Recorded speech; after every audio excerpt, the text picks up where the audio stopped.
This conference will now be recorded.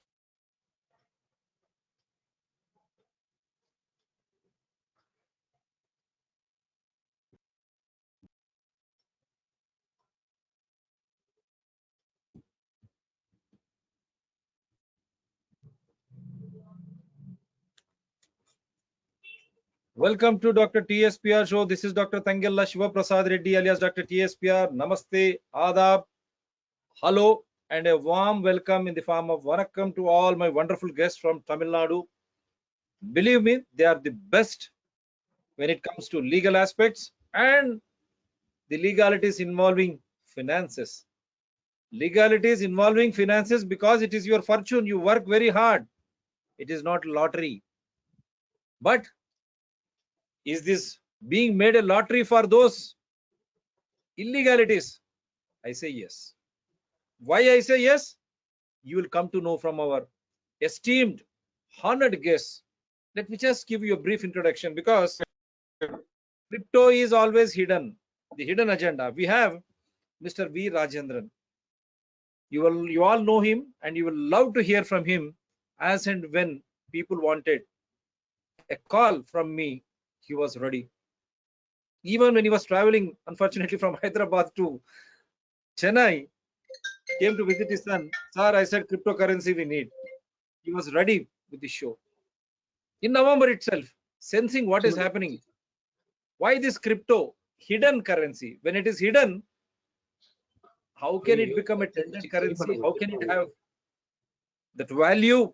And how can it be legally related to your hard earnings?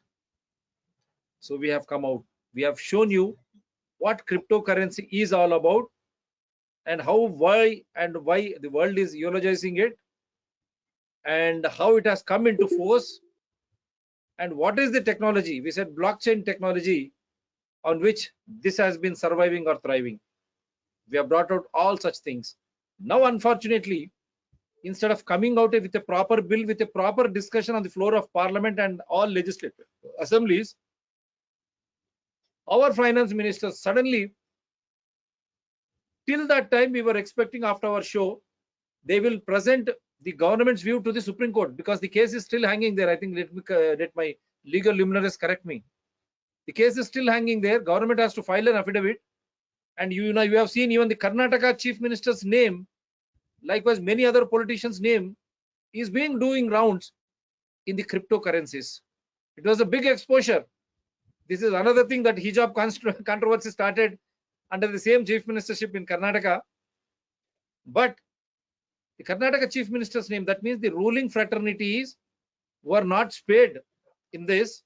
So we thought government will come out clean in a transparent and accountable way, file an affidavit with the Supreme Court, discuss it on the floor of Parliament before they make any clear judgment. Because this I am stating because the Minister of State on record, he says, once we said 30% slab is there for cryptocurrency, that means government has accepted. That really it's a mind-boggling issue. How can that be?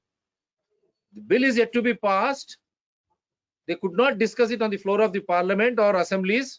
All political parties have to take this blame. Government is yet to file an affidavit in the Supreme Court. The case is still hanging there with fire. So many ruling fraternity names were being involved and the names they're being mentioned in the media. And all of a sudden, 30% slab for cryptocurrency. And again, they say government will come up with a digital currency on its own. When government is planning to come up with a digital currency, why the hell you need 30% slab for cryptocurrency? Big question mark. Why central government did not file a petition in the Supreme Court? The case is still hanging. Why Supreme Court could not expedite this? Because it is the fortune of people, hard-earned money.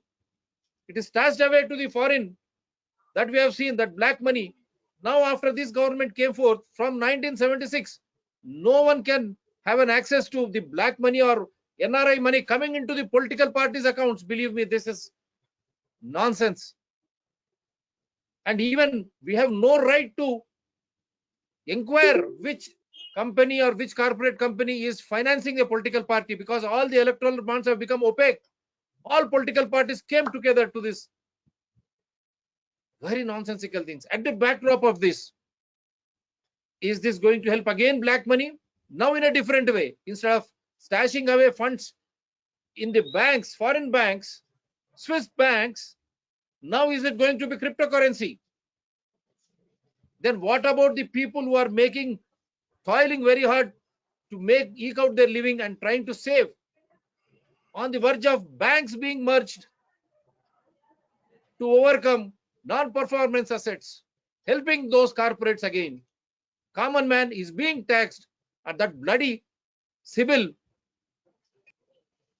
who says if you miss one EMI, that bloody Sibyl, the bank has no job to pass on, responsibility to pass on our information, because we are in agreement with the bank. The bank passes the information to Credit Information Bureau India Limited, that bloody company, and that fellow, he says this fellow is so and so, this track record is wrong.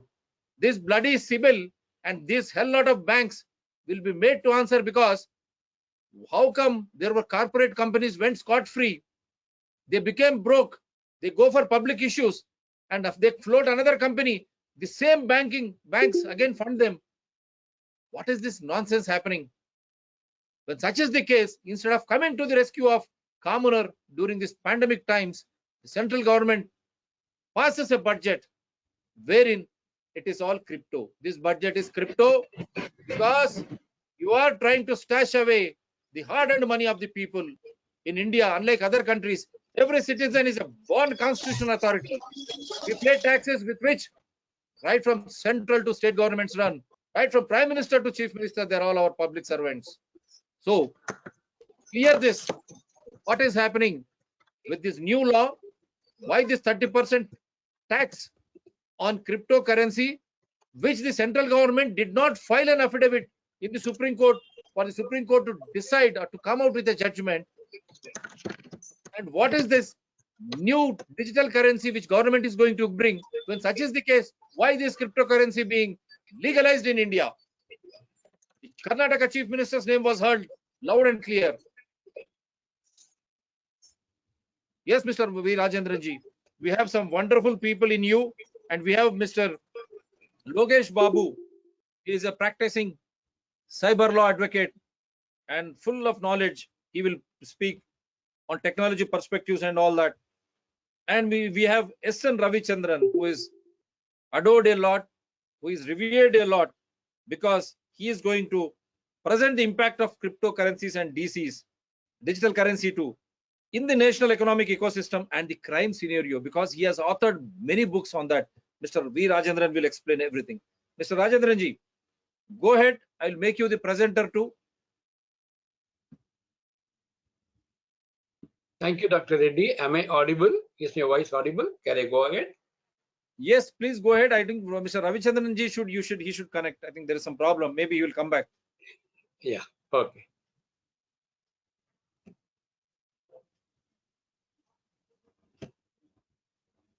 Okay. Now, thank you, Dr. Reddy, for the wonderful opportunity given to me. It's really very nice to share my experiences with you. I'm not going straight to my presentation. Let it take some time. Let me just spend the first few minutes on the role we are expected today and the talk how is going to proceed today. Thank you, Dr. Reddy, for the wonderful opportunity. Now, cryptocurrency, this is becoming a hot topic these days for the past few months, or rather a few weeks, I would say. There have been a lot of talks that cryptocurrency, crypto transactions itself should be banned. There was a particular case for crypto. In fact, the word crypto or cryptography or the government keeping others, can you just Ravichandran ji, your voice yes, being sir. heard. Your voice is being heard. You can just mute yourself. Present, yeah, right. There was an audio disturbance. Okay. Now, the word crypto by itself is not new, particularly in the Indian epics and the Indian literature scenario. It will be quite surprising if I say that cryptography and how the crypto should be used has been discussed from the uh, administrative treaties, the omnipotent and omniscient Kautilya's Arthashastra. It will be quite surprising when I say it, written around 350 years before Christ. Chanakya has written in his much acclaimed administrative treatise, Arthashastra, that when a ruler sends a communication to another ruler, to another minister, or from one minister to another minister, or one king, emperor to another king, like that, when a carrier takes that message should go in such a way that even if the public carrier, say a person going in a horse or elephant or by foot or something like that, even if the public carrier reads that message, he should not be able to understand. The message should be understood only by the person to whom it is intended. This, in fact, it is exact practical application now what WhatsApp calls end-to-end encrypted. WhatsApp calls it end-to-end encrypted. We all say it's a wonderful thing that WhatsApp, my message in WhatsApp does not go as a plain text to whoever is, even by chance if somebody is able to read my message, they won't be able to understand it because the whole thing is encrypted. Encryption is something quite new. Everything goes in a crypto fashion, cryptography. What I'm trying to tell you is that the crypto fashion or cryptography by itself per se is not new. This has been discussed in many ancient Indian epics like Mahabharata, Ramayana, Kautilya's Arthashastra, and many other subsequent in Tamil literature and Sangapuri literature and many other epics.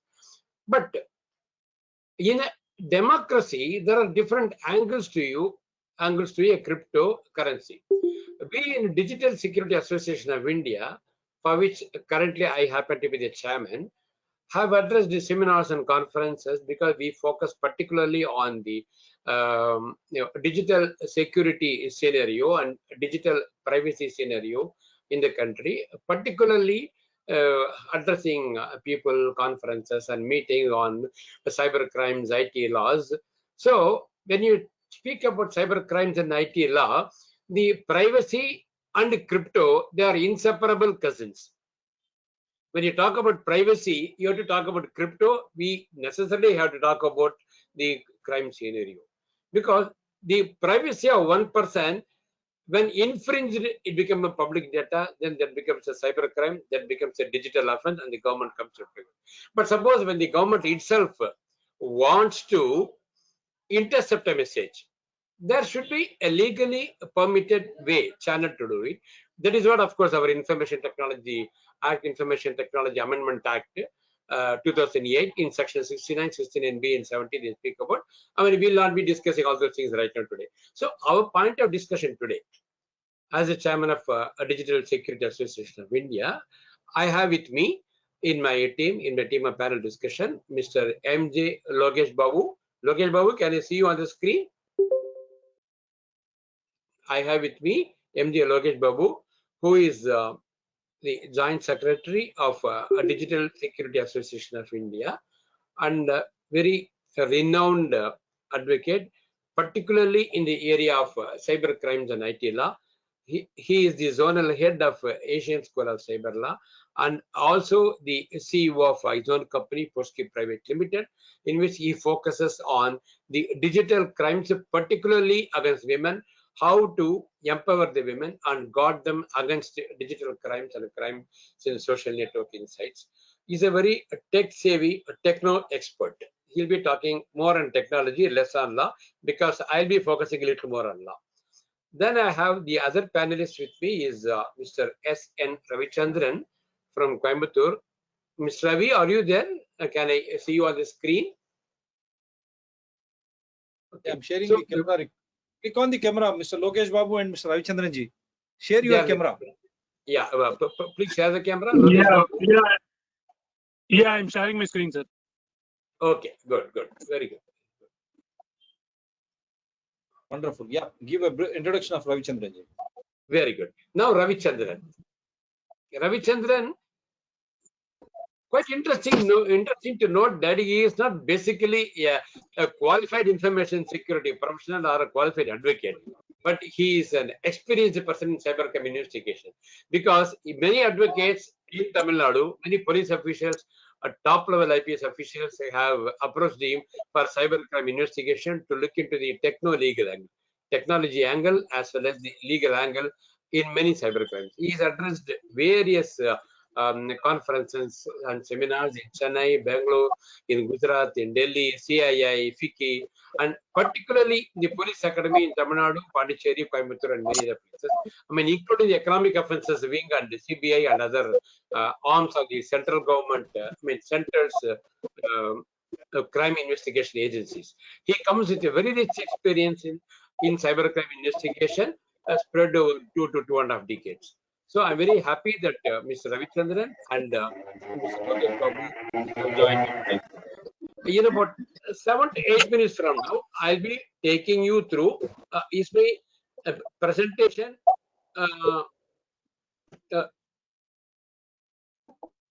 Can you see my presentation now? Yeah, it is there on your screen, and you can make it full screen. Meanwhile, Okay. I think Ravichandran ji, your audio.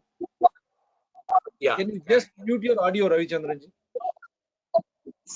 Logesh Babu sir, you need to share your both of you. Yeah, Logesh Babu garu, I think is sharing his. I don't know why my video is not sharing, but my audio is getting shared, but my video is not sharing. I don't trying for a long time.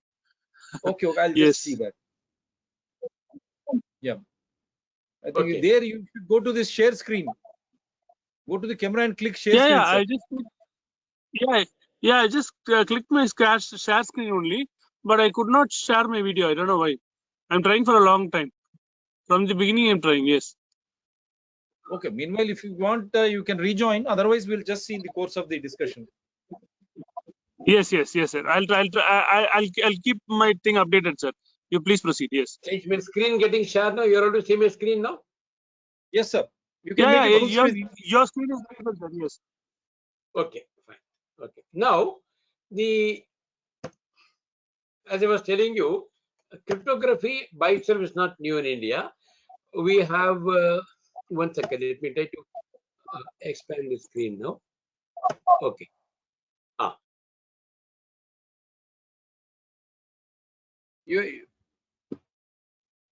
You have to switch on your audio, Rajendran ji.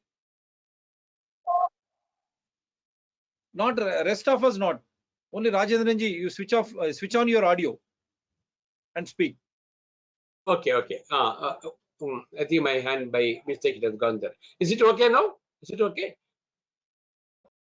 It's okay. Only you should be able to, because your voice should go clearly. We are all Okay. muting. Please go ahead, sir. Okay. So when I speak about cryptography, there is nothing new in cryptography, because already we had a lot of seminars and things. But cryptocurrency is something very interesting, very intriguing, but quite interesting. As the word crypto itself suggests, many people do not know it. Basically, we all know how a share transaction works, because a share does not have any value like a gold or silver or something. The value of a share or a script or whatever, it depends upon the buyer and seller market potential. That's all. Whatever is the market potential that the particular script has got, the share value goes. Similarly, a cryptocurrency also has a volatile value. What is valued at 22 lakhs today may be valued at 23 lakhs. What is valued about 30 lakhs may come down to 20, may come down to 35 in a matter of few days. It is so highly volatile that if you look at a crypto Bitcoin screen for about 2-3 minutes, the speed at which the value fluctuates, not in rupees, in thousands of rupees over a few seconds. Anybody with a weak heart is certainly prone to get a heart attack. So if anybody has a weak heart of looking at how their money keeps increasing and losing its value, I would suggest don't look at the Bitcoin screen. It is so volatile. The other thing being, the Bitcoin or any other cryptocurrency for that matter is completely unregulated, not issued by any particular country, like a US dollar or a French franc or a Hong Kong dollar or a Singapore dollar or a British pound or our own Indian rupee. Not issued by any particular country, so no country can regulate it.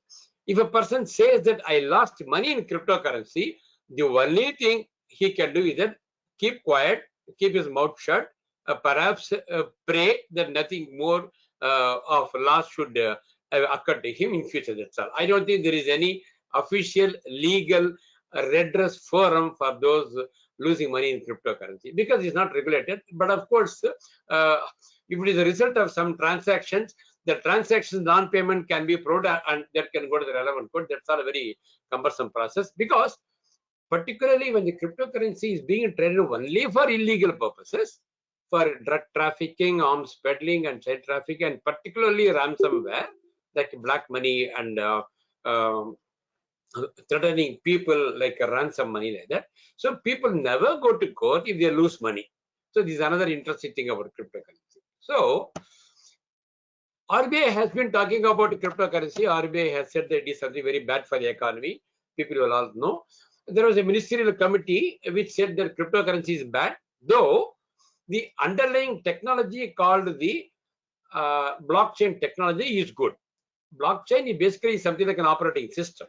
We have an operating system on which your MS Office sits, or PowerPoint presentation, MS Office, which is a suite of products like PowerPoint presentation or Excel or Word, anything sits, and you have Adobe or you have different kind of browsers, everything sits on operating system. Like that, blockchain is a technology, it's something like an operating system on which sits trades like Bitcoin, Ethereum, and other things.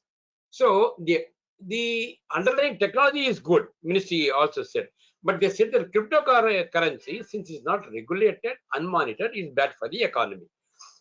Based on this, RBI issued a circular on April 6, 2018, stating, asking the banks not to deal with cryptocurrency.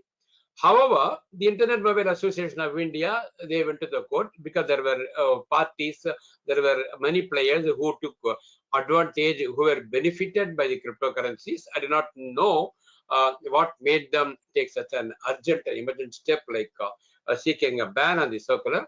And unfortunately, they also succeeded. So Supreme Court, in its historical verdict given in March 2020, used a very intelligent word like the circular issued by RBI is a disproportionate measure. So it actually set aside the circular. So the setting aside the circular was taken as a green signal by those players. They said that, okay, cryptocurrency banning circular has been set aside. So cryptocurrency is now permitted. We all can do left, right, and center trade in cryptocurrency. It went on for about 2 years after it, March 2020 Supreme Court verdict came. Now, for reasons not well known to the common man, Reserve Bank of India and the Finance Ministry, the two most interested stakeholders who wanted a ban, legitimately, understandably so, they did not go on an appeal. They never went on an appeal against the circular. But though they had all these three options, they could have taken or they could have gone an appeal, or they could have simply given an amendment for the IT Act stating that a digital record does not apply to the cryptocurrency. This is a simple amendment they could have come out with, which also the law ministry or the government did not do, because already IT Act, digital record, does not apply to will or negotiable instruments or a testament. Like there are already 3 or 4 exceptions. They could have simply added one more exception there, stating cryptocurrency is also an exception. So it does not have any digital record recognition. They didn't do it. So it was taken as a green signal. Now, to add to all these things, in the union budget now, it took a very interesting turn. Central bank digital currency is going to be introduced. It was a landmark announcement made by the finance minister. And the Prime Minister also said that it will be risk-free and secure. RBI is going to back it up, like fine. When it's going to be a regulated money from RBI, absolutely fine, understandable. But how the press reacted to it? Press, particularly those who are bound to have their financial interests in this digital currency, they were jubilant. They said that, oh, digital currency is being indirectly legitimized. Though finance minister very cleverly said that she is not recognizing digital currency, they only said cryptocurrency as a digital asset is going to be taxed at 30%. Now, the larger question is, when you tax something, does it mean that you are legally recognizing it? even the illegal money got by illegal means, the black money or money stolen, they are also taxable strictly from the point of view of the income tax regulations. So just because the government is taxing something does not mean that the government is approving the way how the money was acquired. Illegal money, bribe money also is taxable as per the income tax regulations. But in this particular case, a currency which was not recognized, it suddenly comes to the budget domain, and FM speaks about it, everybody speaks about it. There's going to be 30% tax plus 1% TDS, and everything is going to be there. So naturally, the industry will take it that it's an indirect recognition given to them, which is not. Now, RBI also has said that we are going to issue a digital currency, like the fiat currency. Fiat currency means whatever the currency issued by the government. Like US has issued US dollar, government of India, I mean the RBI here, Singapore dollar, any official currency given by the government, which is not backed by the gold or silver, is called a fiat currency. Now, RBI has said that we are going to issue our own digital currency so that we encourage people who want to deal with cryptocurrency. So it gives indirectly a similarity comparison of a cryptocurrency and the proposed digital currency of RBI. In my opinion, in the opinion of many others who agree with me, a digital currency which is going to be issued by RBI is not going to be a cryptocurrency. Cryptocurrency recognition still has not come. But people, press particularly, is coming with a very misplaced, misguided statement. Digital currency will also lead to more efficient, cheaper currency management. Everything people are talking about. Okay. All these things are coming. So crypto industry has now celebrated the moment. Crypto industry celebrates it, stating that government has given legal recognition to it, which is not true. Now, experts like me and experts like now Vijay Shankar and many others also, they have raised all these questions. These questions are left unanswered or vaguely answered or incorrectly addressed, I would say. Government has taxing. Does taxing amount to a form of legitimizing? No. The answer is very clear, no. Will the digital currency be issued at will? If digital currency is a fixed cost, no premium.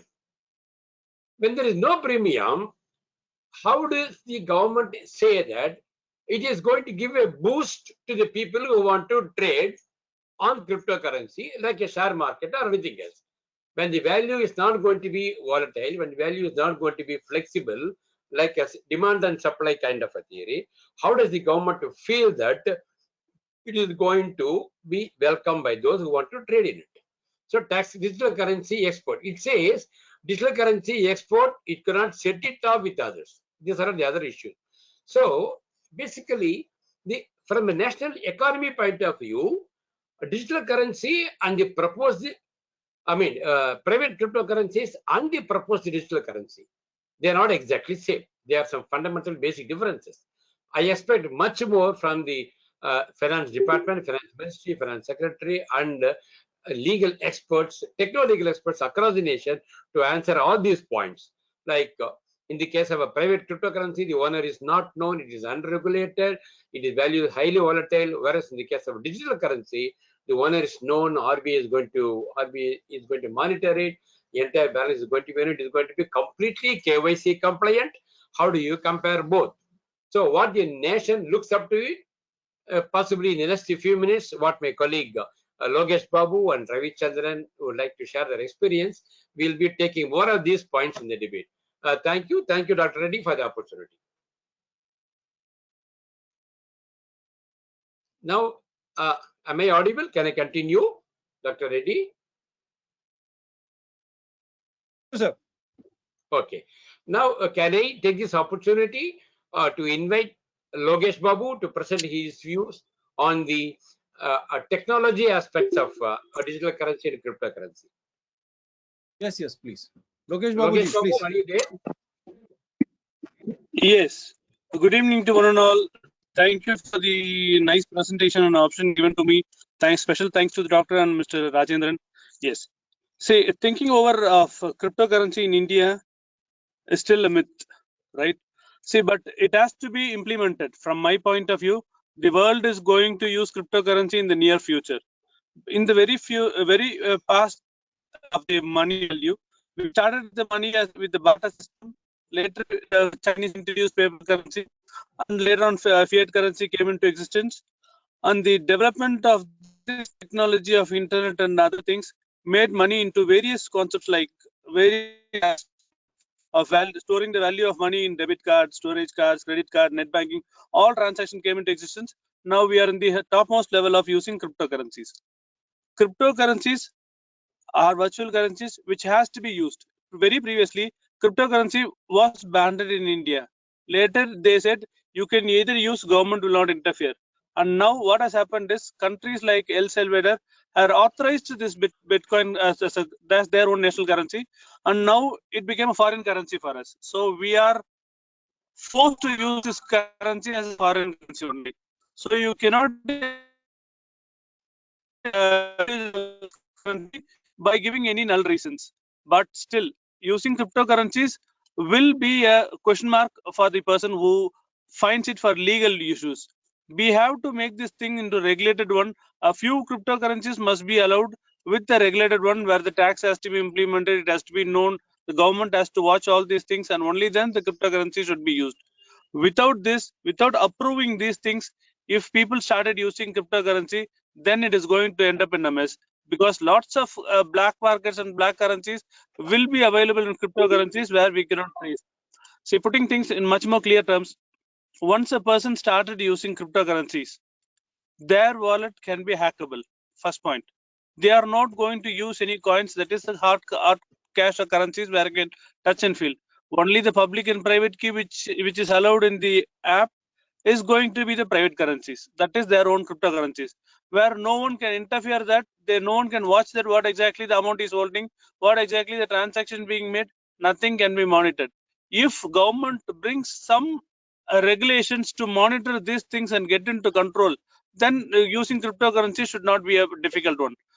But our government is working on that. Let us think that should end in a better way. Nothing else, sir. Thank you. But Logesh Babuji, I have received just from Yes, sir. topmost doctors fraternity. These Yes. are also means of controlling people. You can be debarred from using your own money, your own hard-earned money, the fortune. The day government finds you are not following their mandates, it says it is dangerous, as you are Yes. witnessing Corona pandemic. Because you don't have, you Yes. will not have any physical money. You will be enslaved You for all. will not have any physical money. You can create the money in the cryptocurrency. That is, you can mine the money in cryptocurrencies. You can generate your own money, because that ends up with the normal mathematical calculation or the algorithm calculations where mining can take place. Then the money will get increased. That is how the cryptocurrency value increases daily. So it is very dangerous.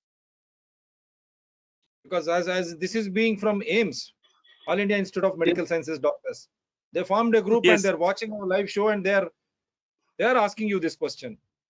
What will you do now? Pandemic, they have created a fear psychosis for a disease which has got 99.9% cure without any treatment. Now for 2 years, they have enslaved you. They have not given you any correct information. Even Supreme Court, High Court, they are simply stating you 50,000 for corona deaths, but they have not probed autopsy or postmortem reports, underlying causes, comorbidities, without which they have allowed insurance companies and pharmacies to go scot-free, because all the people, all the governments have insured people. If someone is dying with tuberculosis or malaria, these insurance companies would have paid him 4 lakhs or 5 lakhs per individual. Instead, government is not providing information, courts are not understanding, not taking a trial properly. They are making our hard-earned money to be paid to innocent, unfortunate people who have lost their lives instead of insurance companies. At the same stroke, pharmacy, once you get hospitalized, they should come to the rescue of the petitioner. I mean, the deceased, the affected person. Yes. Not really dies. Both pharmacy and insurance companies now have gone scot-free because of government and courts not handling it properly. And not only that, our own hard-earned money is invested to make manufacture vaccines for a disease which has got 99.9% cure without any treatment. And these vaccines are being given under emergency use authorization. Till today, no liability and compensation. One second, sir. They are being given without liability and compensation. The same thing, it is our fortune. When the health has already been taken for ride, enslaved, then our hard-earned money, our fortune, we toil hard to make money to invest in banks or we have physical money. But Yeah, what that is correct. tomorrow? What tomorrow? Yes, Mr. Logesh Babu. What tomorrow? What tomorrow in the sense we have to emphasize the government. The government is the regulatory authority where they should bring out some necessary steps to uh, put it the procedure in a formal way. See, for example, as you said, 99.9% we don't know how the person dies. Still, the insurance company does not give anything. The government pays everything is all correct. When our topic is related with cryptocurrency, cryptocurrency is more or less like a corona. We don't know how that takes place. Who is the controller of the money? How is going to be transacted? Everything. Still, we have to face this cryptocurrency issue and we have to use it. So government has to take the proper procedure of implementing rules and regulations for cryptocurrency and make public more clear. See, the main problem in this is we know what is cryptocurrency. Lots of brokers and mediators say that you invest money on this, we buy cryptocurrency, we make huge money of that and we return, and nothing happens. The ultimate people, where the hard-earned money, the money which has been struggled and paid and earned by me, has been given to the person or the mediator who does not know anything about cryptocurrency. Just for trading the purpose of cryptocurrency, they do business and they make it as a loss. This comes up only after few days or few weeks or few months. Later on, the people goes for the complaint, and I gave the money to so and so, then he's been cheated me. All these things happen. Government should keep all these things into mind and make us very clear what exactly the money is. The most interesting fact about money is, apart from our country, many of the countries does not have the option of saying, I hereby state, that is, I hereby promise to pay the bearer the sum of rupees so and so. I don't find this current condition in anywhere of the other countries' notes. See, these things also we does not know what exactly means. I don't blame, but still the meaning of this concept is, when I take 100 rupees and give it to the governor of the RBI, and he may give the real coins of Indian rupees. That is what it means. That word legal tender has to be emphasized. In cryptocurrency, the same thing happens. Where cryptocurrency can be stored, can be utilized, but we cannot feel where exactly the money is. This is what the cryptocurrency is. As you clearly said, it is more or less like a coronavirus only. We don't know how the cryptocurrency started, but spreading all over the globe very fastly when compared to other disease. Wonderful. Stay with us, sir. Yes, Very wonderful statement from you. Rajendran-ji should come out with crime aspects. Okay. Yes, sir. Thank you, Logesh Babu. Very wonderful statement that cryptocurrency can be compared with Corona. Now we have 3C now: Corona, cryptocurrency.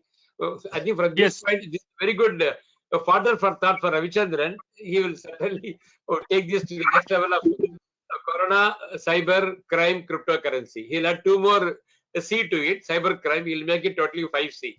Yeah, over to you, Ravichandran. Logesh Babuji, don't go away. You can mute yourself. Yeah, I'm here. Yeah, Ravi. Thank you, Mr. Rajendran, and thank you, Dr. Shiva Prasad Reddy, for having me on your show. It's a privilege to be talking here. Let me start out by saying that technology for the sake of technology and innovation without forethought is dangerous. What one man conceives, another man can and will hack. And the more corrupt the state, the more numerous are the laws. Having said that, let me give a brief idea about what currency. Everybody talks about currency, money. What is money? What is currency? Initially, we started out with cowrie shells, cocoa beans, metals. In fact, the word cash is derived from the word kas. The first coin was minted by the Chairan Maharajas about 2000 years back. It went to Rome, went to France, went to England, and came back as cash to India. Now, we have traveled a long distance on that. And with the advent of the internet and the spread of the mobile devices, several possibilities have come up which will stand the concept of currency on its head and ushering new ways of thinking about the ways that we are interacting. The underlying thing in all this is the truth. trust. Trust is the linchpin on which human well-being survives.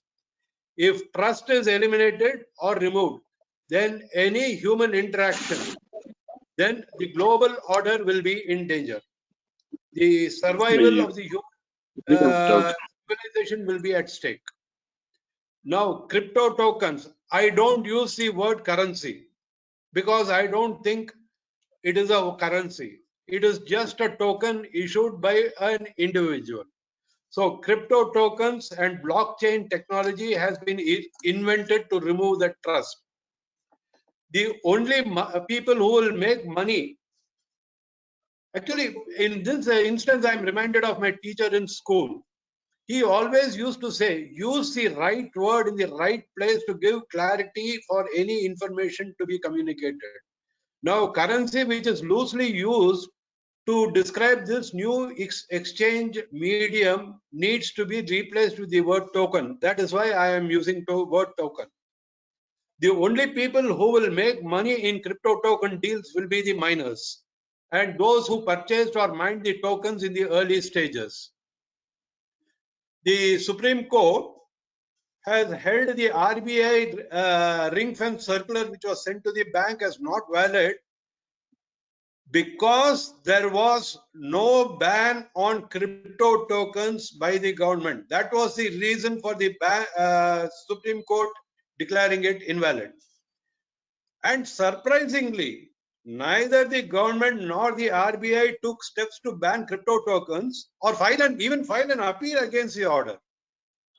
Between 2016 and 2020, RBI officials and the government have been talking a lot about crypto tokens and the infallibility of the blockchain technology. My personal view is none of them have an idea about what issues will arise if this is permitted.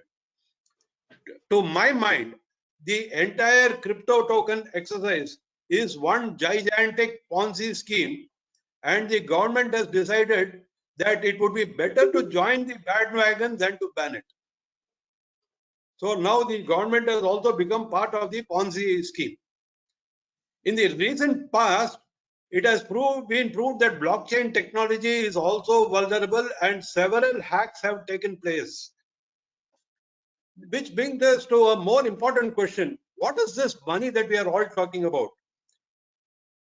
Actually, in the last sentence that Mr. Logesh Babu was making, I promised to pay the bearer of this currency, RBI. Now, every currency is backed by a property which has got an intrinsic value. And that intrinsic value is represented by that currency. It may be gold, it may be silver, it may be anything. It may be the GDP of the country, it may be the credibility of the country, etc. Then what is the second attribute? It is acceptability by a large number of people. Equality in value to all. Credibility of the issuing authority. Sustainability of the value. Mobility of the currency. Then you have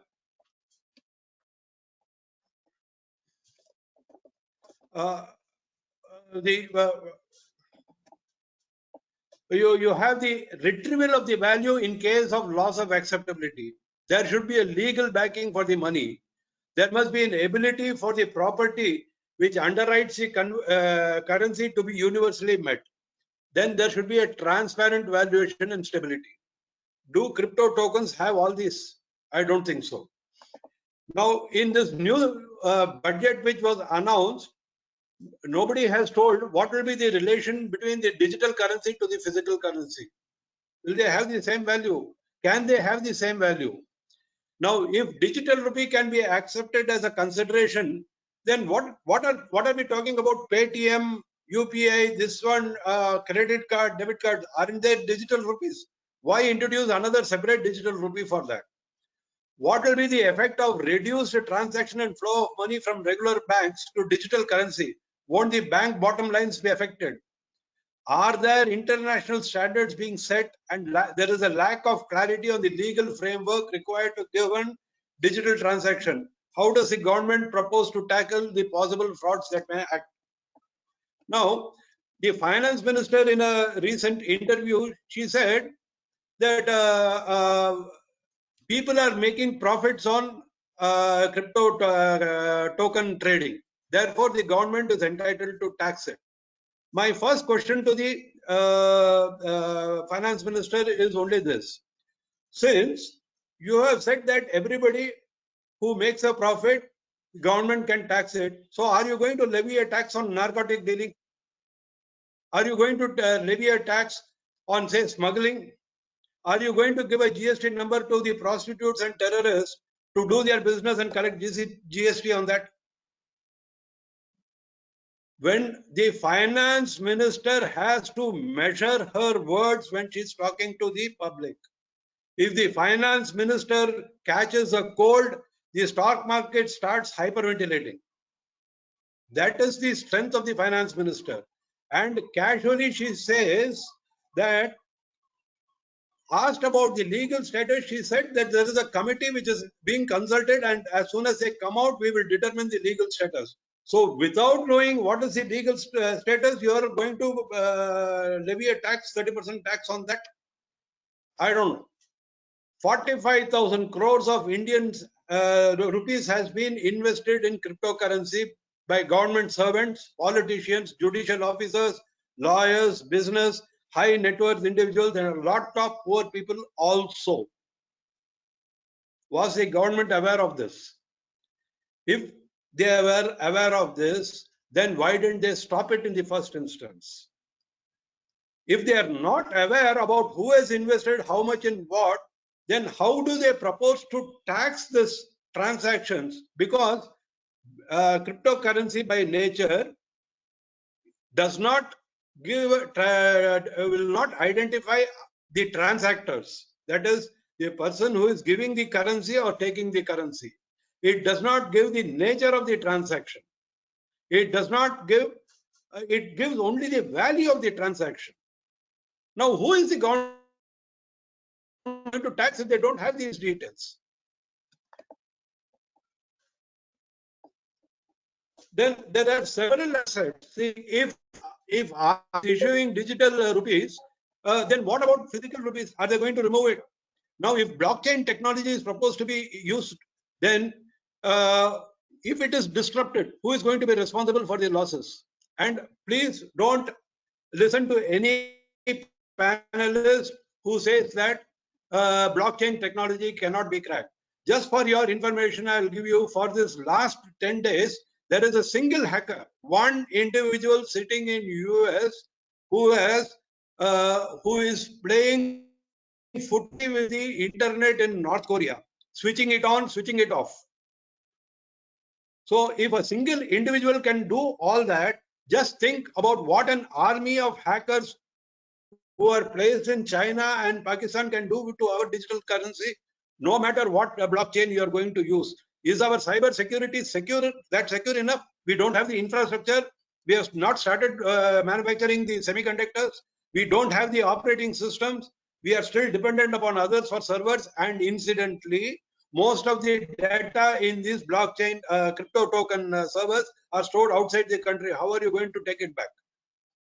Now, suppose by some way the government is able to intervene and get some details about the cryptocurrency, crypto token traders, etc. Won't that be a violation of the Data Protection Act, which they are going to introduce? Because financial transactions are critical as per the government definition. How are they going to break it? How will the servers give them the information with such a Damocles sword hanging upon them? Now, government has permitted trading in crypto tokens without specifying which agency will oversee the working of the traders. There is some talk about SEBI doing it, or RBI doing it, or somebody else doing it. Secondly, there is no regulations which have been done. Ignorance of law is no excuse, as Mr. Rajendran often says. Ignorance of absence of law, is it an excuse? Will it be an excuse? And I don't know where we are heading. I don't know why we are even having a discussion on crypto tokens without any law, without any regulation, and still everybody is talking as a crypto. This thing is the thing of the future. To me, it is just a giant Ponzi scam. Over to you, Mr. Rajendran.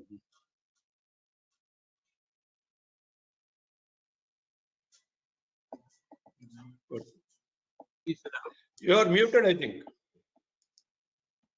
Okay, he's unmuted. Okay. Yeah, Dr. Reddy. Okay. Now, thank you, Ravi, for a very outspoken presentation. Very nice to hear you there on these points. Now, in another 10 to 15 minutes, we have some discussion with yourself as well as Logesh Babu. I'd like to ask Logesh Babu just about a couple of questions. Logesh Babu, are you there? Yes, sir. I'm there, sir. Okay. Now, we often speak about the settings in the mobile that my financial data, everything is stored. Cryptocurrency by itself is so opaque, nothing transparent about it. Even if I have some vulnerability in my mobile, if the bank has some vulnerability, if the government has vulnerability, if the exchange has a vulnerability, is going to be much more riskier in the case of cryptocurrency compared to the other currency, other legitimate currencies like Indian rupee or US dollar or any other kind of trade. In this circumstance, how can we ensure that my mobile data, the data in my mobile, is not hacked, and whatever is the financial data which I am doing there is not hacked, is not stolen somebody. And in case of any data loss, do I have any technological or legal redress available? Yeah, Logesh. Thank you, sir. So the first thing is cryptocurrencies are decentralized as well known to everyone. The transaction taken place only with the help of the app and the exchanges. The exchanges are depending upon the app. The app is depending upon the operating system of the mobile or the system or the laptop, whatever the thing is that. See, hackers do not hack directly to the blockchain technology or directly to the virtual currencies. They come and sit in your device to hack all the content of the device. It might be the cryptocurrencies also. Cryptocurrencies can also be hacked. Point number one. The thing is, how does the cryptocurrency transaction takes place? With two keys like public and private keys. Public and private keys are stored in the app itself. So to get ourselves secured, the primary way of getting secured will be, do not store your private key on the app. If you are really a user of the cryptocurrency user and you have a cryptocurrency, would be have your private key not to have the private key on your app or the device. That will be most secured one to safeguard your cryptocurrency wallet, which is available in the mobile. Point number one. There is no particular redressal for recovering the money if it is being lost or if it is being hacked or if it is being stolen by the hackers or data thieves. The thing is, that is not controlled or that is not regulated by any specific body, where in fact we do not have any customer service for the cryptocurrency wallets to ask what exactly the money has been transacted, the money who has been transacted. Nothing can be done. It is your own safety to keep the money on your own safety issues. So I advise not to keep the private keys and public keys that has to be kept in the wallet only. Do not keep your private keys there. Try to make a note of the private key in a particular note or a paper, or keep it in safe, or the old traditional one. That is the best way to do. Yes. Thank you, Logesh Babu. My next question will be to Ravichandran. In fact, myself, Ravi, and there are quite a few others in the DISAI, Digital Security Association. Somehow we are emotionally attached to the country's national interest, national concern. Not that we are occupied or we want to occupy any political post or any national post or anything like that. But whenever something happens which will be to the detriment of the nation, we feel highly agitated, we feel highly bad. We always support the view that there is no freedom of expression at the cost of national security. This is not my view. This is the view which has been expressed by Supreme Court in so many judgments. Supreme Court itself, Apex Court itself has said in many judgments that the freedom of expression or the privacy or whatever is always not superior to the national security concern. That is, the freedom of expression is always subject to reasonable restrictions. One of the biggest reasonable restriction being the national security. In this milieu, I would like to request Ravi to throw some light, just for a minute or two. The cryptocurrency, everyone is afraid. I am very much afraid. If encouraged in a larger perspective, will destabilize the economy and the financial structure of the nation. Ravi, do you feel that the powers that be, or the officers in the government, or judiciary, or legal fraternity, or anybody who is supporting the digital currency, are not aware of this fear? I doubt it, because there is a conflict of interest running along. Like I told you earlier, even government officials have invested in cryptocurrencies, crypto tokens, not currencies. Even government officers have invested in crypto tokens. We do not call it cryptocurrency because it is not a currency. You are absolutely right. It is not a currency. It is not a currency. Currency which comes under the purview of RBI Act, RBI Act Section 22 and 43, 45. They speak about currency. Cryptocurrency is not a currency. The word itself is misleading, misnomer. Yeah, Ravi. Misnomer. So I am deliberately using the word token, crypto tokens. When government officials, court officials have invested in crypto tokens, and some of them have lost money also. My attention to this was drawn because the police were not able to register an FIR. So where is the question of, yes, economic loss? When you are talking about economic loss, 45,000 crores has gone out of this country outside India in terms of crypto tokens. 45,000 crores is not a small amount. Even at the peak, when black money was stashed in Switzerland, it was only about 1,500 crores. Today, we are talking about 4,500 crores, 45,000 crores. And more money is going out because online gambling. They are asking for money on crypto tokens. So where is the question? Where the economic impact? Now, there is another issue also. The Prime Minister says everybody has to have a bank account. 40% of the Indian population, and that includes me also, we are all computer illiterates. How do you expect us to operate a digital currency when we are not even able to operate our ATM PIN cards? Which means 40% of the Indian population will go out of the banking system. Is that okay? Is that okay for the government? When they talk about digital currency, is that okay for the government then? Only when you have 100% literacy, you can talk about digital currency, digital crypto tokens, whatever you want, you can call it. But without that, today, how many frauds on your ATM cards and credit cards, debit cards, Paytm, UPI, how many frauds are being reported by the banks? Very few. Very few. The fraud amounts run in excess of 3,000 to 5,000 crores.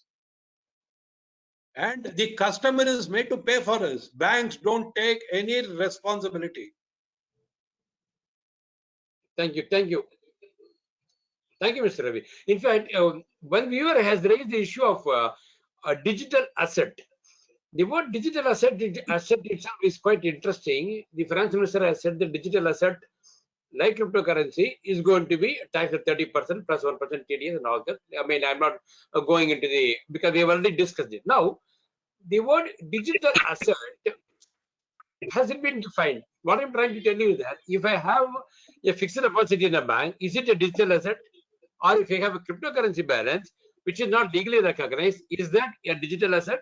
Or if you have a transaction, based on it, some other financial transaction has come, and NEFT or funds remittance has come. Based on the funds remittance, somebody has done another transaction. So initially, 150,000 is there. As per the money multiplier principle of the M3 level of economics, the same 50,000 has taken 3 or 4 or 5 different shapes. It has multiplied 3-4 times. Now, which one of these is a digital asset? Has the word digital asset been defined So the larger area of defining all these things have not been addressed. So the FM has, Finance Minister has said that our legal team will go into the nitty-gritty. So we hope that a clarity will emerge on the definition of digital asset before it comes within the taxable net. This is what I personally believe. Some more clarity has to come.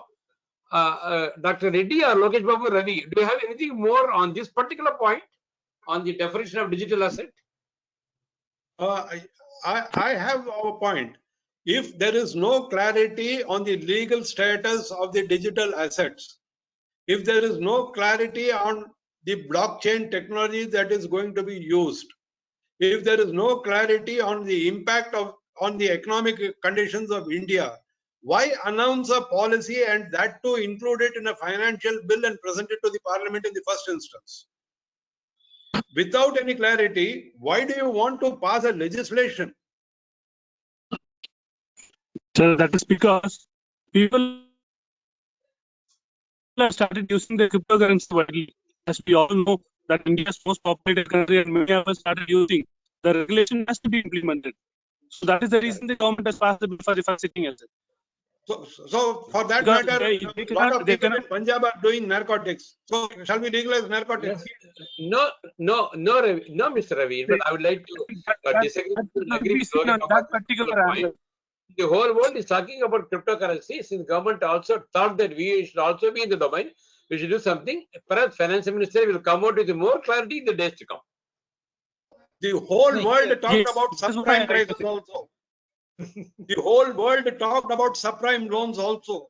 And look at the mess that we are in now. Sir, that is true, sir. But this point is entirely different. See, we do not encourage nothing illegal, but we people started using it. We cannot regulate it. Other countries started using it. They are using it in a wide way, and the same thing has to be implemented here in India also. So there are some regulatory steps has to be taken. So that is the primary step of the government that they have passed the first bill as such. But still, that is not the satisfactory one. We need to include more regulations on this particular topic to make it more legal. So we cannot. Please do it. Please do it. But get some clarity and then do it. To the panelists, I have a simple question to the panelists. Viewers are asking, what is the rupee, the official rupee, or like a dollar? What is that currency all about? And why the need for digital currency? Again, what is this cryptocurrency? They're asking, why are you confusing us when we are already lost our revenue in the form of because of COVID-19 and all?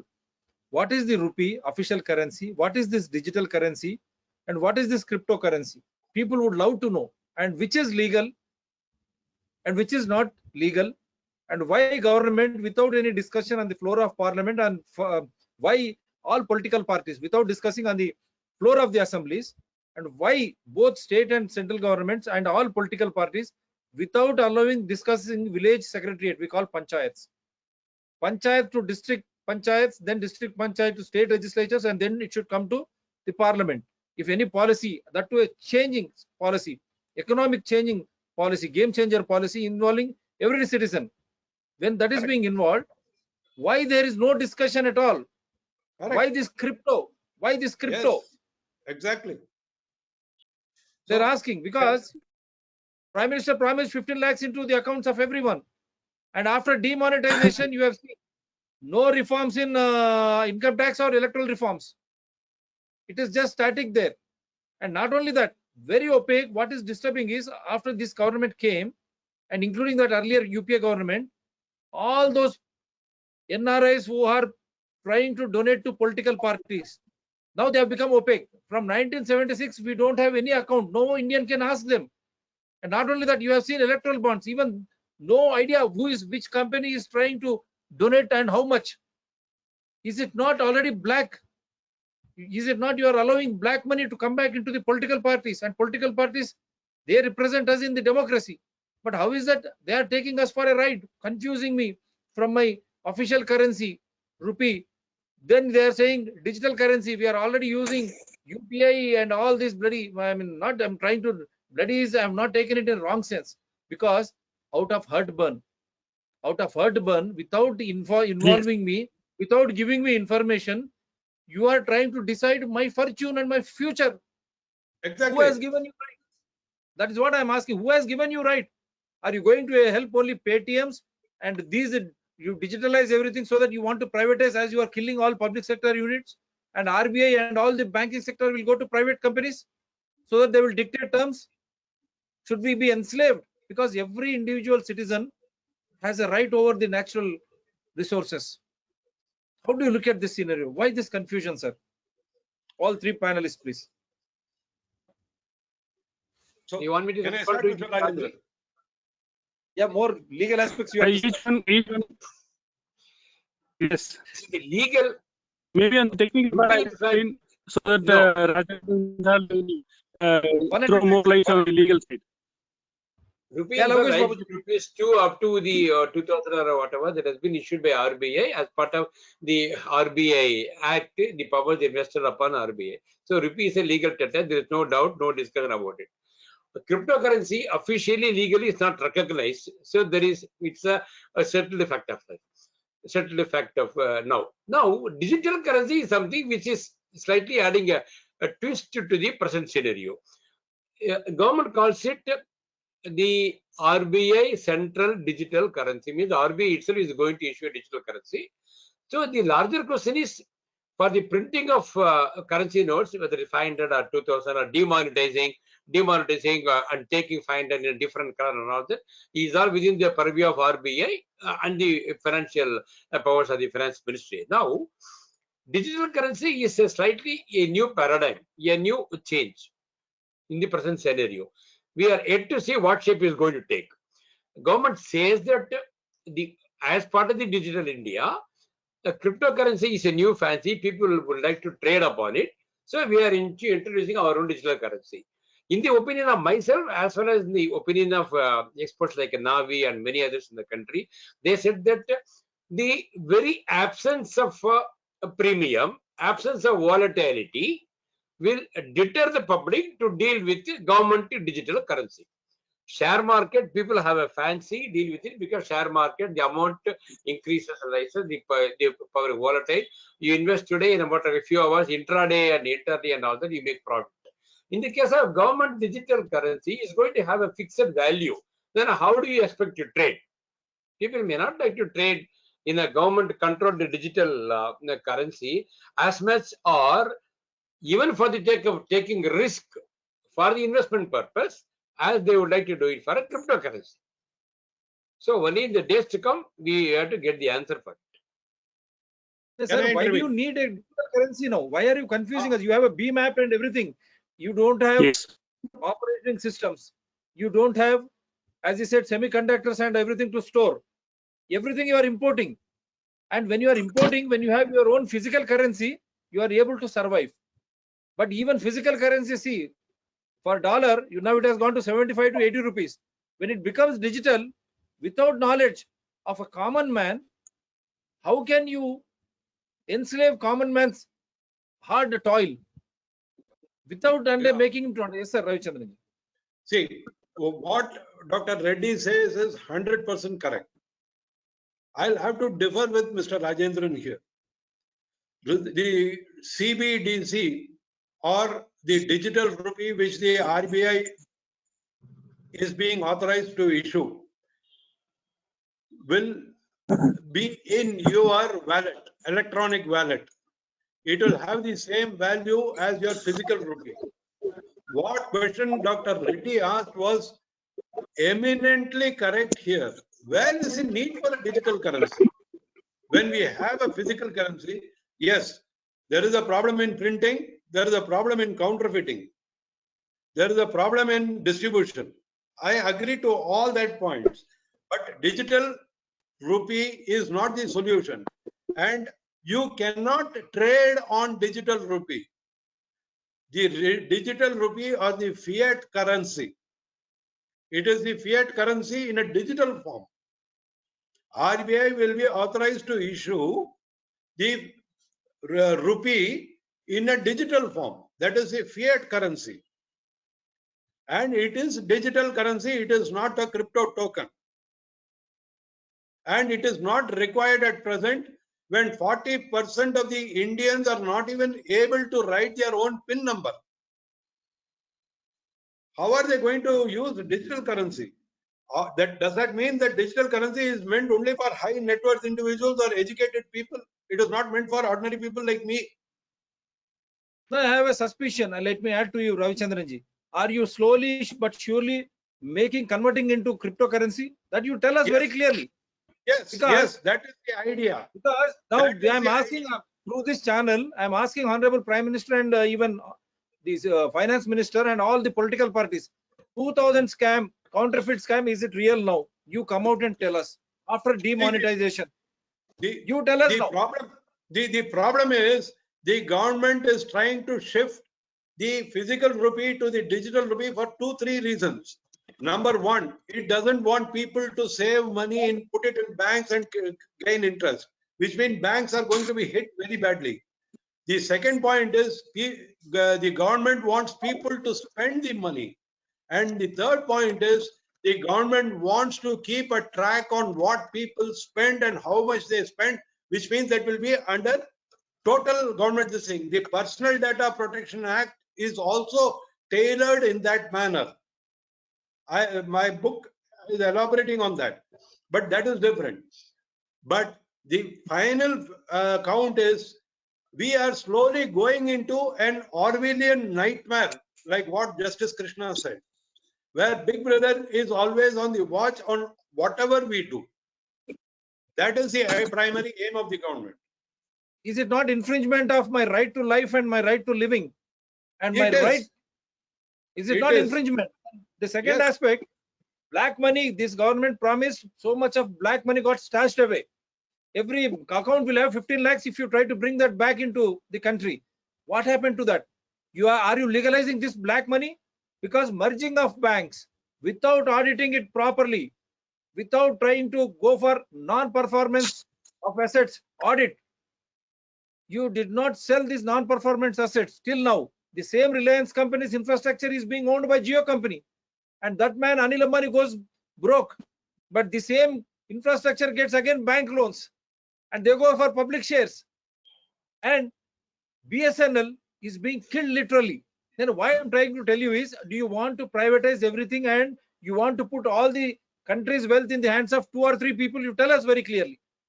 Otherwise, where is the need? What did you, how much black money you brought, and what happened after demonetization? How many counterfeit roads has come back? Now, is it not a fact that 2000 scam was there? And the other day also, Mr. Rajendran, we have discussed cryptocurrency. Even Karnataka Chief Minister's name was held. What is that inquiry? What is that inquiry, sir? Many politicians and were there involved. Did you go for any investigation into that? Without going into any investigation, how can a finance minister, how can a prime minister eulogize this cryptocurrency? We are charging 30%. What is the source and means of cryptocurrency earnings? Mr. Sitharamanji, you have to tell the world. Is it narcotic money, traders money, drug traders, armed traders money? Which money is that crypto, and who are they? And whom are you charging? Do you have any information? Come on, you reveal it on the floor of the parliament. Parliament means you are elected by people like us. You have responsibility to tell us. By keeping us in dark, who has given you right? Is this a people participatory constitutional democracy, or a few individuals trying to impose your will on us? It's a republic state. Every individual is a constitutional authority. Am I right or wrong, Mr. Ravichandran-ji, Logesh Babu-ji, Rajendran-ji? What is this happening? I agree with you. What is happening? How can you impose without identifying what is cryptocurrency and why do you need a digital currency? Did you tell the people of India? All of a sudden you come. What is this fascination? You confuse people daily instead of letting us know what has happened after demonetization. How much black money has returned? How many counterfeit notes you could seize? And how it has helped us to grow economically? And what are the benefits out of that economical bargain? You have to clear us. Without doing, even for Corona, you have increased diesel and petrol charges, because of which essential commodities charges went high. Middle class is not able to survive. You said you have invested that money for vaccines. Who asked you to invest in vaccines? No, the same way digital currency, I am not able to understand till now. What is cryptocurrency? When a Karnataka chief minister's name is being circulated in the media, and all politicians and big office still prove no one is guilty. Again, I am trying to be very clear. But when things have come out, instead of this government being transparent, how is that all of a sudden 30% tax for cryptocurrency? If you have any data, you have to present to the parliament and to the people of India. Parliament means people of India. You say on the other hand, cryptocurrency, you have not filed any appeal in the Supreme Court when Supreme Court found fault with RBI's direction. Till now, everything is confusion. But all of a sudden, central government coming up with 30% tax on cryptocurrency, and again another digital currency. What is this? We are not able to understand. You kindly wind up by giving your experience in regards to law in dealing with cyber crimes, law in dealing with economic offenses, law in dealing with the hardcore basic finances, which should be the legal tender of any country. If some country is not following, why the hell we should follow? We don't have operating systems. If they want to enslave you, if 2 or 3 people in the world, or we are being heard, World Economic Forum, all countries rich are there in that group. If they want to control the entire population, why should we fall into that group? Yes, sir. Logesh Babuji, you can start. Yes, sir. See, from my point of view, implementing cryptocurrency currently without creating an awareness in public is a wrong step. So the government has to take necessary step of creating awareness within the public sector or the public to make them aware what exactly the crypto is. That is from the government side. Whereas from the public side, see, we don't know what is cryptocurrency. We don't know what is of cryptocurrency. Trying to do all these actions and views, trying to create things, cryptocurrencies. For example, some few years ago, only the cryptocurrencies was not even hundreds of cryptocurrencies. Now it is more than 7,000 cryptocurrencies, and 4,000 cryptocurrencies are actively getting participated. All these things are the data which is being given by the coin cap market or any other cryptocurrency side. That is that other part. But people go for cryptocurrency, from my point of view, out of their own envy. They want to make more money to compete their survival, so they do cryptocurrencies. Either the government should take proper step in controlling or banning this cryptocurrency within the boundary of India, or they should create an awareness, make them proper timing, give them proper time to public. Only then they should start allowing the cryptocurrencies to be legal in Indian boundary. That is my point of view. How do you take this 30% tax for cryptocurrency again digital currency? That, see, once the cryptocurrencies is being implemented or is being started by the RBI or the government of India in some part, and if they're trying to issue cryptocurrencies, that will get purely monitored by the that will become a regulated or centralized authority within the Indian apex banking, and only all the transactions what we do, as Mr. Ravichandran said, each and every transaction which has been done will be monitored by the government, and they'll easily charge 30% of the tax from us, which will be very easy for them. That should not happen. Not only that, the people who have got large amount of money, black money stashed away in the banks. Yes. Don't you think they will try to trade in cryptocurrency? Again, this divide yes. between have and have nots will increase. Socio-economical Yes. divide will go in such a way that entire country will plunge into chaos. Don't you think that's such a scenario will? Yes, 100% true. Without proper regulation, if this has been implemented, then we'll end up in that way only. Yes, your point is accepted.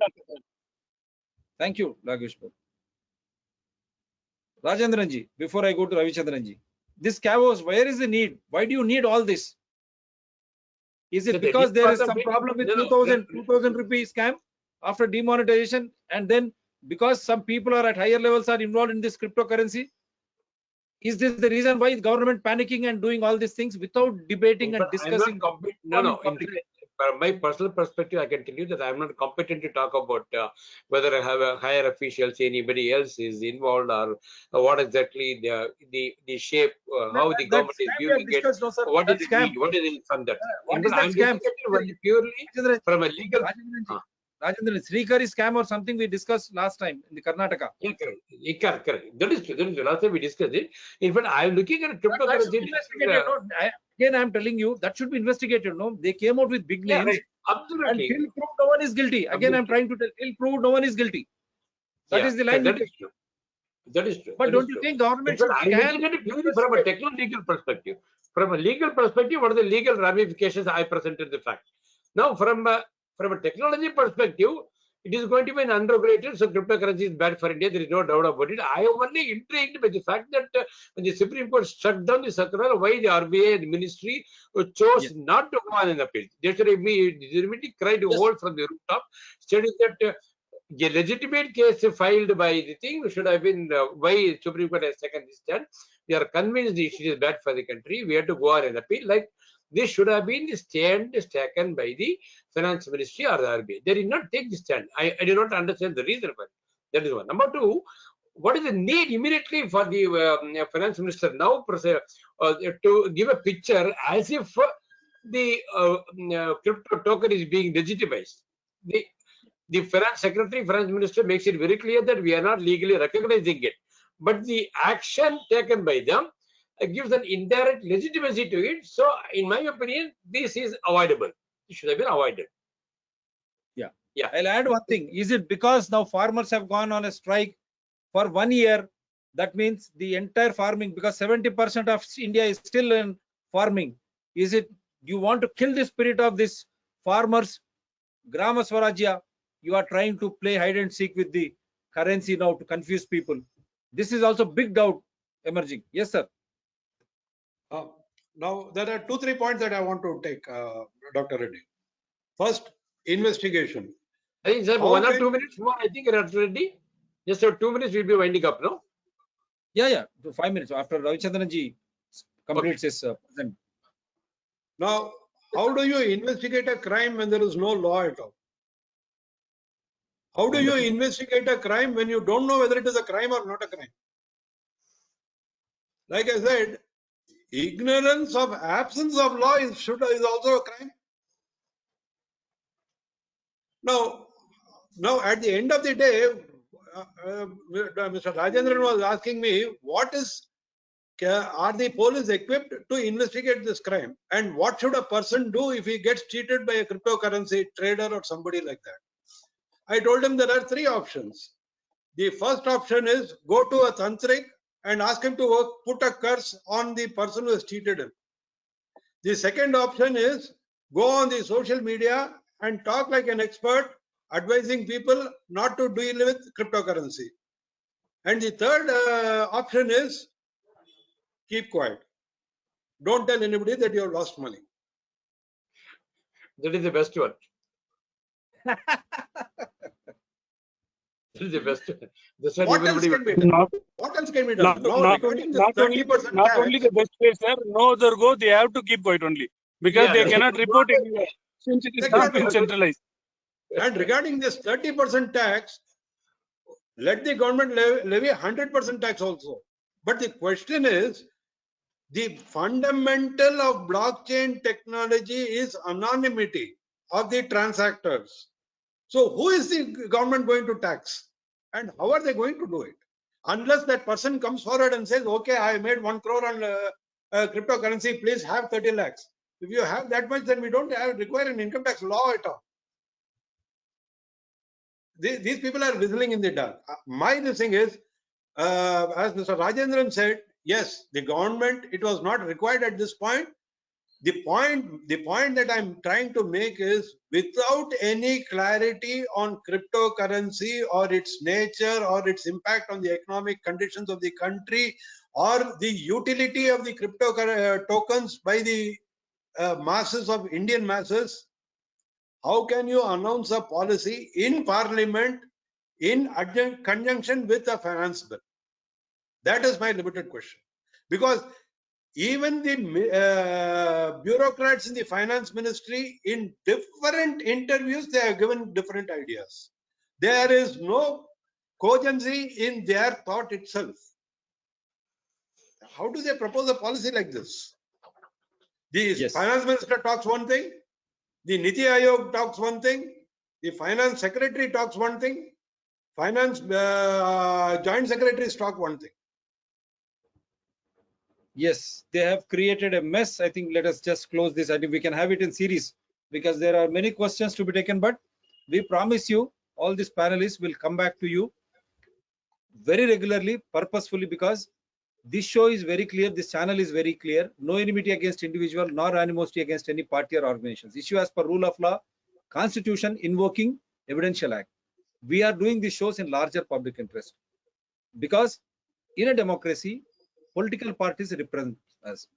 MLA, Legislative Assembly, MPs to the Parliament. But such a big discussion, policy shift, if it is happening, why governments, political parties not taking people into confidence? Why there is no information to the people? Only the few selected, you want to make them to become neo-rich, as has happened during Corona pandemic. Now there is a big serious doubt after the successful farmers strike. Is this the way you are trying to confuse the 70% of the people who depend on farming? Announce cryptocurrency all of a sudden. That is what everyone is asking Mr. Sitaraman. What is cryptocurrency, madam? Did you define it? Who is this 30% you are taxing? Where is that money coming from? Narcotics, drug dealings, arms dealings, or any other illogical, illegal activities? Who are they? Why are you all of a sudden announced 30% tax? You said they are making profits. Who are they? You have to answer the parliament. Who are those? You said they are making profits. The Prime Minister has to come out. Even all the political parties see how they are trying to go hand in glove. People have doubt within all the political parties of India now. During Corona, you have seen imposing mandates. All political parties are one. Now, when such an important policy, all of a sudden cryptocurrency profits they are making. Who are those who are making profits? From where is that money coming from? Then what happened after demonetization? Did you ever announce?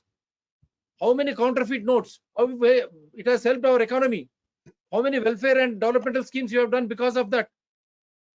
Is there any idea that we are hearing about 2,000 rupees scam? Is it real?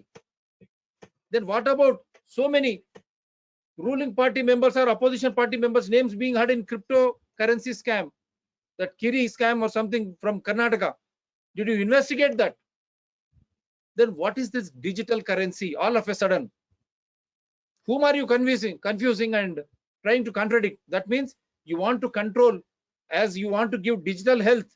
That also we are opposing. Why should one go for regular test if it doesn't have any symptoms or problems? Just go diagnose and you create confusion or confuse him, create fear psychosis as has been done during Corona and get him into unnecessary medication. Lifelong he will become. The same thing are you going to do with digital currency, cryptocurrency? After seeing farmers strike, no one was fearing you. Is that the reason you want to control every citizen in the form of digital currency? As and when you want, you can control the digital currency, so that as the fears raised by AIMS doctors, if the entire currency is in your hands, if that is being monitored, no physical currency in your hand, sit means sit, stand means stand. That means infringement of fundamental rights. Is this what this government is doing? All these political parties have become one. Because why this reason? You have made all those investments, NRI investments into the political parties opaque. No transparency now. From 1976, no individual can ask for anything. No RTI petition, and you will not get any details from which NRI company has invested how much in any political party. The same thing is with electoral bonds. Which company is investing, how much it is investing, no details can be had for the public. How can this be? Now on the same lines, after seeing farmers strike and fearing that there will be reprisal because of Corona mandates, are you trying to impose this digital currency on India? You don't have operating systems. You don't have semiconductor chips which store the information. Everything is imported. That means you are going to give the entire Indians hard-earned fortune their economics to the manufacturers of operating systems and semiconductors, just for the sake of few people who have economic or industrial collaboration with such companies? This is a big, big doubt. Without having proper discussion, why are you rushing through? Mr. Sitaraman has to come out clean now. Who has those 30% profits who have made in cryptocurrencies? What is this case all about in Karnataka regarding cryptocurrencies? Why you are not trying to be transparent and clear when it comes to political party donations from NRIs or from the local companies? What happened to 2000 rupee note scam? Is it a scam or not? After demonetization, nothing you are trying to speak. You are confusing. When you have rupee, Okay. when you have rupee, when you are saying our GDP is increasing, we are becoming stronger, you should have been very happy. We should have traded in rupee, our strength, and physical money. Why people should not have it? And why we should not have FDs or anything in the physical form in the banks? How long this hide and seek, and how good this is for Indians? That you make it clear. You make us well informed, truly informed. Then you discuss it on the floor of parliament and assemblies. And then you should make panchayats, right from village panchayats, district panchayats. They should discuss, debate.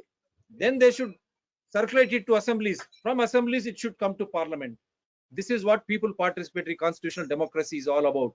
When it comes to such important issues, the important issue, because every citizen is concerned with his hard-earned money.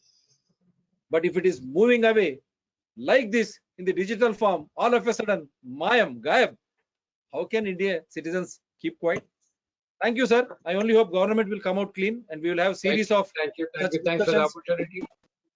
And I should thank you Thank you so much, sir. You took the pain, and Thank you. Logesh Babuji and Ravichandran-ji. Wonderful to have you all. Any questions are there?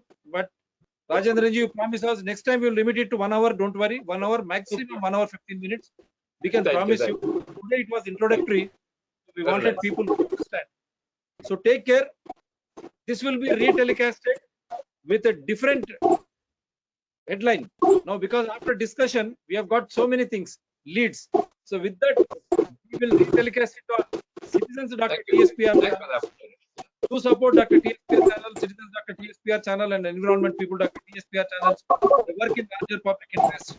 So for all the Indians, Suganitra and Shubharatri, for the world over, good morning, good afternoon.